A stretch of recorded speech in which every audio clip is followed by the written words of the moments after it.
What I mean by this, as a team sport, or as most team sports, they are almost always impossible to decipher how one individual on a team is affecting the entire nature of the team, or what their value is to the team and whether that affects the result of the game. But in baseball, perhaps and almost certainly because of the limited number of outcomes that are available, you are able to, with quite a high degree of certainty, be able to assign a value to a player and say how much was the win due to them, or how much did they contribute to the win or the loss of the team. Okay, so I'm going to move into the basic rules of baseball, just so that you have some context for it. So this is a baseball field. I know most of you played rounders before. It's easy to think of it like that. So you've got the 4 bases. You see there, base 1, 2, 3, and this is home base. So all batsmen start at home base, and each one comes up one by one. And so the most important thing now, I'm going to focus in on the home base, which is effectively the centre of everything that happens in baseball. As each batsman stands up, they decide they're either right-handed or left-handed, depending on which side of the plate they sit. So you have to imagine that this here is the plate, the home plate, and then this is just a larger version of it. And this is in the plane of the floor. So this is as if it was on the ground. And then this here is what they call the strike zone. So this is in a vertical plane. And this is almost an imaginary area. It's the same width as home plate, but it's determined by the height from between the shoulder and the knee of the player who's come to the plate. And you're going to be moving into the world of balls and strikes, which is effectively all of the game of baseball, when it revolves around. So here are examples of strikes. The ball has been thrown from 60 feet 6 inches away, and it's been caught by the catcher behind the plate within that area, and therefore it is a strike. You therefore also have these pitches, which are outside the area when they reach that plane, and are called balls. And 3 strikes, and you're out. Okay, so you don't get a chance, you go back to the dugout, and you sit down. 4 balls, 4 pitches that land within that plane or caught outside of that realm, and you get to walk to first base. You don't have to swing. But of course, there's the other important thing that if you swing and you miss the ball, it also counts as a strike.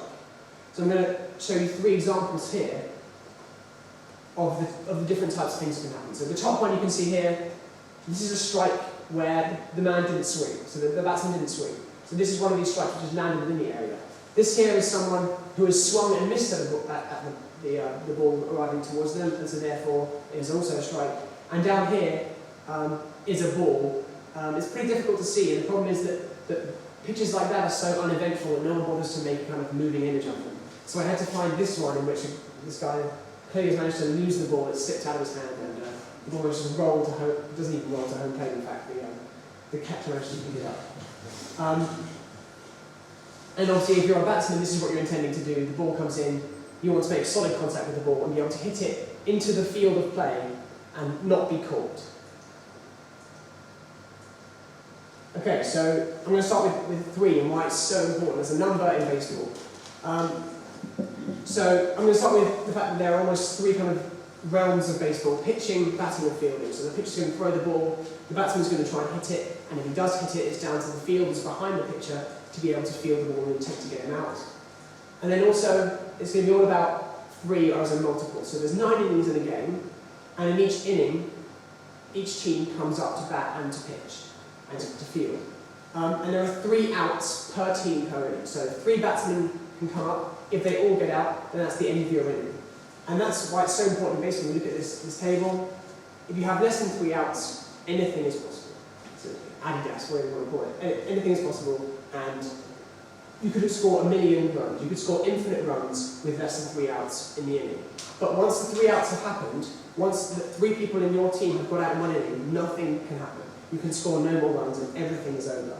So that's why it's so important, and I'll talk about later, that one particular statistic, which effectively measures the likelihood that you will make an out, is so important in baseball. So take you to a situation, so let's imagine that it's the end of the game, it's the 9th inning, and you have to score 1 run to win the game. So there's 2 outs, you can only afford to have, you can't afford to have any outs, in fact. If someone gets out before a run is scored, then you lose the game. So let's say that someone comes up to the plate, and if they get out, it's the end of the game, you've lost. But if they don't get out, then the inning continues and they're on first base. and then the subsequent batter is able to come up, and there are more and more possibilities. So we move on to the importance of on-base percentage, and this is this statistic which allows you to say how many outs you created. So every time you manage to get on base, whether you've hit the ball and it wasn't caught and it lands within the area of the field, or you get a walk, as I talked about earlier, where you have 4 pitches which weren't within the zone, then you are not creating an out, and therefore the inning continues, and there are infinite possibilities for what can happen. And now we're going to talk about the slash line, which is the classic statistical sort of image you're given, not image, set you're given. And these are average on-base percentage and slugging percentage. So the average is the number of times that you hit the ball and you manage to get onto first, second, third, or even all the way around the home run. And it's taken out of 1, so you'll see there 0.300 it should be, a point to go on the other side. So the Americans love to put it in with a point and then a 3-digit number. So rather than saying 0.3, they're saying 0.3 times out of 1, you're going to get on base. You're going to hit and get on base. On base percentage is the combination of the times when you manage to hit the ball and get on base, and also the number of times when you walk and get on base. And then the slugging percentage is the number of bases on average that a player achieves per plate appearance. So if you hit a home run, then your percentage is 4,000. You've achieved 4 bases in one opportunity. If you get a single and you manage to get to first base, then your slugging percentage is 1,000. And a very good slugging percentage would be around 500, which shows you one of the strange things about baseball is the fact that if you're a very good player, you're failing around 70% of the time. And one of the huge things about baseball is the difference between being a nobody and perhaps not even having a job is the difference between getting this number or this number. So for example, if your number was 260 or 26%, you're very unlikely to have a job for a very long time in baseball. But if your average is 300, then you're very likely to be one of the greatest players ever. And so the difference of 4% determines whether you're one of the greatest players ever to step on the field, or whether you're actually without a job. So one of the problems that people were trying to figure out with baseball is that each of these statistics is kind of flawed in a way, and none of them can give you a definite answer as to how good a player is. Particularly for a very long time, people put a lot of emphasis on average. They said that average is the most important number, and the best players were ones with the highest average. But in reality, what was happening, if that was true, then the teams with the highest average, with the highest team average, would score the most runs and win the most games. But that simply wasn't true. When you found the teams which had the highest average, they weren't winning the most games. And there was more of a correlation between on-base percentage, this number, and scoring the most runs and winning the most games. But in fact, you had to kind of find a combination of them. And over time, using statistics, people have found ways to combine them in a way that allows you to compare players properly. So one of the most important things was defining the relative weights of each statistic. So you couldn't just add them all together and have a really big number and say, that's what it is. You had to define the importance of each one. And you also had to combine them into a number which was easy to understand and compare between players. So this was the one which is currently the most used statistic in all of baseball, and it's called weighted on-base average, and it combines all of the factors which I've just considered in one statistic. So it is this kind of disgusting equation, in fact, and in fact these numbers aren't even fixed. These numbers change each season depending on how the league average compares. But as you see, they're adding together, so if I go through them, they're adding together the number of times when you walk, the number of times you get hit by a pitch, which to be honest isn't really down to the batsman, so I don't understand that it's in there. It's down to the pitcher not being a very nice person. Then it's number of first bases, singles you achieve, doubles, triples, home runs, and stolen bases, and a number of times you get caught trying to steal a base, which is something I won't go into. But in particular, you see here, this number for a double, or the number when you get 2 bases when you hit the ball, and the number of times when you get a single, this number is not double that number. Or in a sense, getting 2 bases is not actually worth double the amount of 1 base, and therefore there's a big difference between those numbers. And particularly, you see the home run one doesn't really follow a pattern, it goes much higher. And that's because when you hit a home run, you automatically score everyone that's already on the bases, so therefore it's worth a lot more. But I'll take you through an example. So Mike Trout this year was probably the best, or almost undoubtedly the best player in the major leagues. He was 20 years old, in fact. He probably deserves a presentation all of his own on how brilliant he is. But either way, these were his raw statistics over the course of the season, which which means something to people, but it's very difficult to compare all of those statistics to other people if you just had all of those raw statistics. So if we put them into the equation for weighted on base average, you get 0.422, which is the best in the league, it's the highest in the league. So what people are saying is that's basically the best player according to batting. And one of the things that people do now to make it easier, because they really can't be bothered to look at those numbers, is they converted it into a thing called weighted runs created plus. And what this does is it makes the league average 100, and then 1 point above 100 as your WRC level is 1% more runs created than the league average. So you're making more runs due to your ability, and 1 point below is therefore 1% fewer runs created than the league average. So this makes it much easier for people to compare, because they can say this person's WRC is 150 and therefore they're 50% better than the league average. And one of the big things is that it's park adjusted. So people, you may not understand what this means, but people in baseball, the home fields differ massively, the fields that they play on differ massively. So people aren't playing on standardised fields. It's not a football field where the dimensions are always the same. In fact, they're not the same in football. The best way to imagine it is that if you remember Highbury, it was an incredibly small pitch, and that they were confined by the dimensions of their pitch. That it was a very small pitch. And if you go to Wembley, it's a huge pitch. That would make a huge difference in football, but it makes a very big difference in baseball, considering that often when you get a home run, it depends on how far you can hit the ball. So if you look at these two situations, most people, or for a long time, people didn't make any effort to try and differentiate between them. People would say that they're the same field. But if you look for a batsman, the distances to each of the corners, 310 feet and 302 feet, compared to 334 and 322, there is a significant difference. And again, here at the top in the diagrams, you'll see 402 feet and 402 feet. This field in San Diego is much larger than that in Fenway Park in Boston, and therefore that it's much more difficult to hit home runs in this stadium than it is in this stadium. And when you play half of your games in that stadium, it is therefore much more easy to hit home runs and be a better player, according to your raw statistics, than it is if you're playing in this stadium for half of your games. So the whole point here is that and people always said, oh, they play half their games here, so their statistics are a bit better. But no one ever assigned a value to it. So now, what people have done is they say, well, if we look at all the statistics for the number of runs scored in this stadium, it's 1.05 times the average number of runs scored. So this one, you're going to score 5% more in this environment, on average, than the average stadium. Whereas here, you're going to score only 92% of the runs which most people would score in the average environment. And that's what's incorporated into the statistic, and that's what makes it so good for evaluating players, because you take out the aspect of their environment that they're playing in. So moving on from batting, moving into pitching. So people used to assume about pitchers that, again with average, that the reason why a pitcher is good is because when they throw the ball, the batter finds it more difficult to hit it well. And that using that assumption, you would say that the best pitchers would therefore have the lowest averages against, or when people manage to put the ball in play, nothing good would happen. But in reality, this wasn't true, and what was happening was that it was almost down to luck and also the quality of the fielders. So you had supposedly the best pitchers in the league, and what would happen is from year to year, this value, batting average on balls in play, you see there, would vary massively from a very low value to a very high value. And based on the assumption that you kind of stay as good as you are, you have to say, well, maybe that's down to luck rather than down to actual ability changing.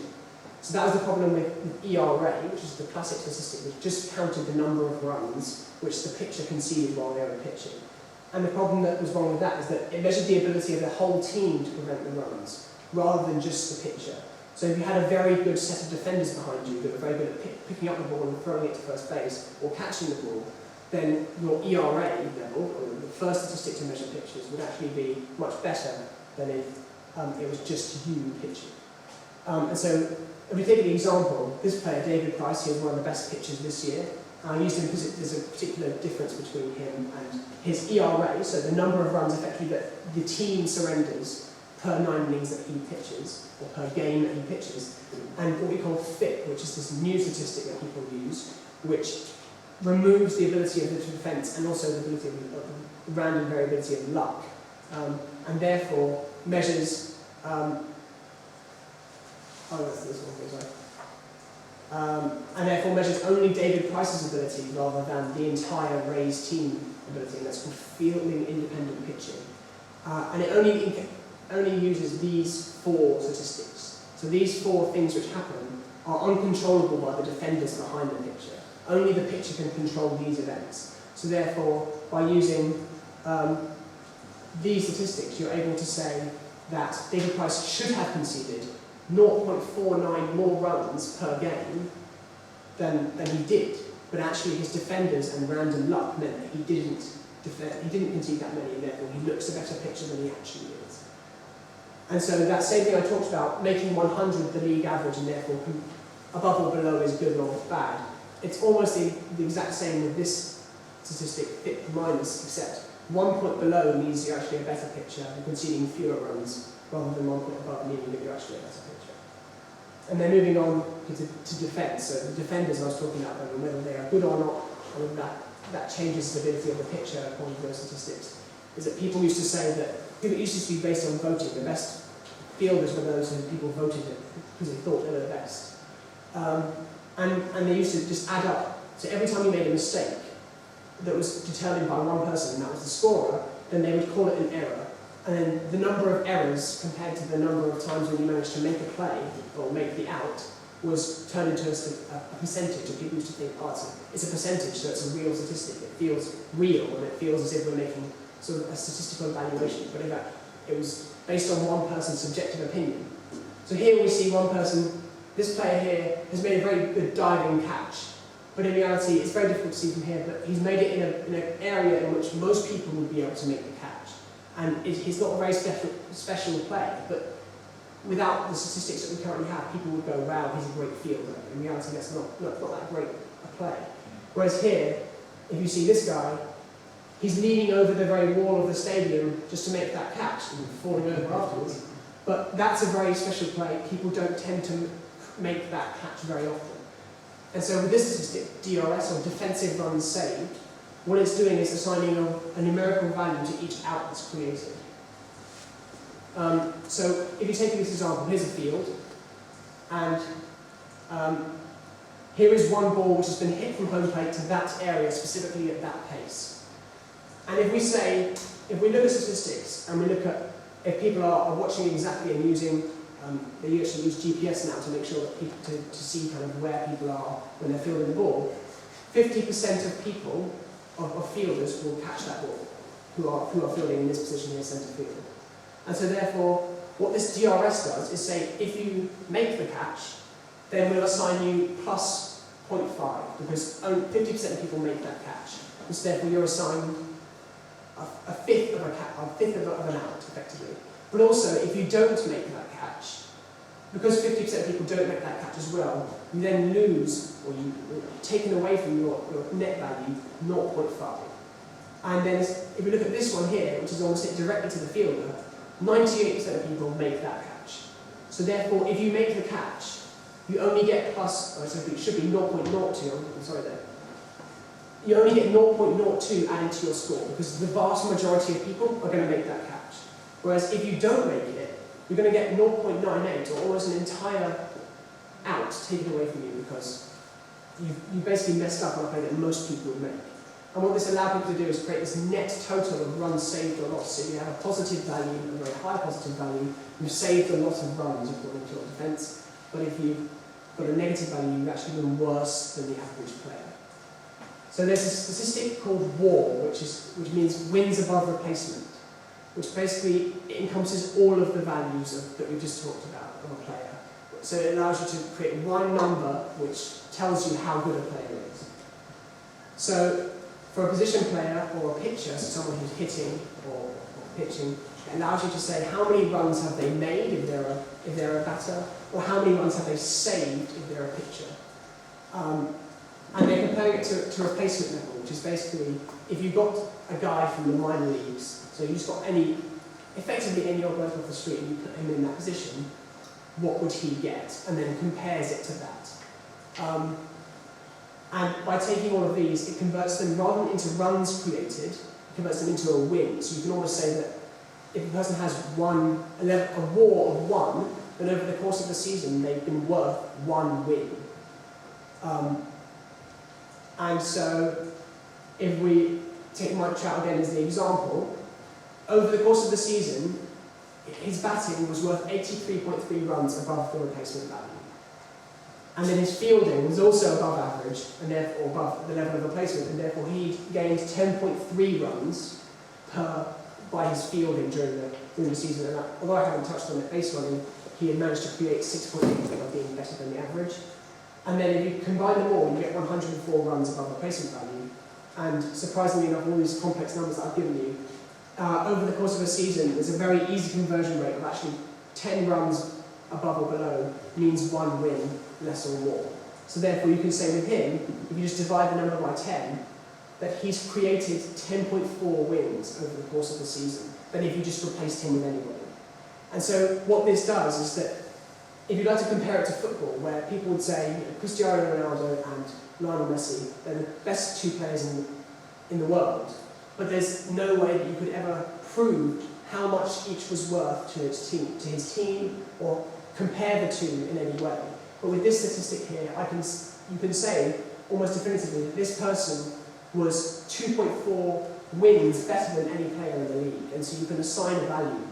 And the big thing with baseball is that owners pump unbelievable amounts of money in. This guy, in 2 years' time, when his contract runs up, is going to be making $20 to $30 million a year, probably for more than 7 or 8 years. And so when you're pumping that kind of money in, knowing how much your player is worth numerically makes a big deal. And rather than just saying, I saw this guy play and I know he's good, you can now say, well, this guy, I know if he repeats what he did last season, will be worth 10 wins to my team. And therefore you can compare him to other options and choose who you buy or sell in your team. And that's why I think baseball is the simplest game to understand, or in particular for managers, because they can say definitively how much each of their players was worth to them.